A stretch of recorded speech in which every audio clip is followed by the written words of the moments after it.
আসসালামু আলাইকুম।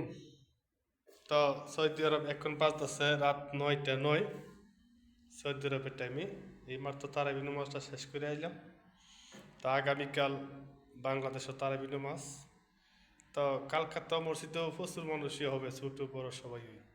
যদি কোনো মানুষ বাচ্চা ফেলতে ডিস্টার্ব করে তা আল্লাহর রাস্তা কেউ গালিগালাজ করবেন না, করলে আমার ওয়ার্ড বললে না, সমস্ত বাংলাদেশে বাচ্চা ফলাফলতে গালিগালাজ করবেন না, তাদের অভিভাবকের কাছে বলবেন, অভিভাবকে যাতে বাচ্চা ফলাফল মসজিদেও না দেয়।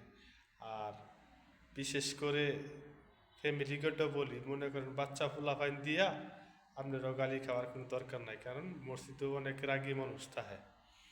এই দেশের কথা কইলে কোনো কাম হইতো না, এই দেশের মসজিদে যেসব ফলাফল যেটা করে এই দেশে কোনো কোনো কাম হইতো না। কিন্তু আমার বাংলাদেশের প্রত্যেক মসজিদই রাগওয়ালা মানুষ তাহে, তাই ছোটো মানুষকে দেয়া বয়া টোয়া খাইবার কোনো দরকার নাই। সবাই ভালো থাকবেন, সুস্থ থাকবেন। কালকা তারাবি নামাজ, ইনশাল্লাহ সবাই তারাবি নামাজও যাইবেন।